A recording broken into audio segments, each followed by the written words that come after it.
ഇടയ്ക്കൊക്കെ വീട്ടിലേക്ക് വിളിക്കുന്ന സമയത്ത് ഉമ്മാനായിട്ട് ഇങ്ങനെ സംസാരിക്കുമ്പോൾ ചിലപ്പോൾ ഉമ്മ ഭയങ്കര ചിരിച്ച് കളിച്ച് എൻജോയ് ചെയ്തിട്ട് സംസാരിക്കുന്നത് കേൾക്കുമ്പോൾ നോർമലി വെറുതെ ഒന്ന് ചോദിച്ചാൽ നിങ്ങൾക്ക് ഭയങ്കര സന്തോഷമാണല്ലോ, നിങ്ങളെ ജീവിതമാണ് ജീവിതം, നിങ്ങളെ പോലെയൊക്കെ ആയാൽ മതിയായിരുന്നു, നിങ്ങൾക്ക് എപ്പോഴും ഹാപ്പി ആണല്ലോ എന്നൊക്കെ പറയുമ്പോൾ പിന്നെന്താ ഞാൻ ഹാപ്പി അല്ലേ, എനിക്കെന്താ അൽഹംദുലില്ലാ എന്നൊക്കെ പറയും.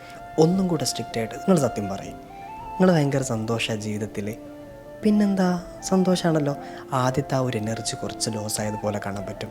രണ്ടാമത് സ്ട്രിക്റ്റ് പോളിസിയിൽ ഒന്നും കൂടെ നിങ്ങൾ പഠിച്ചനെ മുൻനിർത്തി പറയും, നിങ്ങൾ ഒക്കെ റാഹത്താണോ, അപ്പോൾ കുറച്ച് നേരം ഒന്നും ഇങ്ങനെ മിണ്ടാതെക്കും. ആ പൊട്ടിച്ചിരിച്ച് കളിച്ചിരുന്ന ആളുടെ ശബ്ദത്തിൽ നേരിയ മാറ്റങ്ങളൊക്കെ വന്നു തുടങ്ങും. ഇങ്ങനെ ചിരിച്ചുകൊണ്ടിരുന്ന ആ ചുണ്ട് പതിയെ ഇങ്ങനെ പോകും. പിന്നെ അറിയാതെ ആരും കാണാതെ പതിയെ കണ്ണിങ്ങനെ നിറയുന്നതായിട്ട് ആ ചിരി മാറും. അതുകൊണ്ടാണ് പറയുന്നത്, ഏതൊരു മനുഷ്യൻ്റെയും പുഞ്ചിരിക്കപ്പുറത്ത് അയാൾ മറച്ചു വെച്ച ഒരുപാട് ദുഃഖങ്ങൾ ഉണ്ടാകും. അത് ചോദിക്കാനൊരു സ്ഥലം കിട്ടുമ്പോൾ അറിയാതെ ആ ചിരി നിർത്തിയിട്ട് ഒരു കരയാൻ വേണ്ടിയിട്ട് റെഡിയാവും എന്നുള്ളതാണ്. അപ്പോൾ പുഞ്ചിരി ഒരു മറയാണ് കേട്ടോ. ചിരിക്കുന്നവരൊക്കെ ഭയങ്കര സന്തോഷമുള്ള ആൾക്കാരാണെന്ന് കരുതണ്ട. Have A nice day. Thank you so much.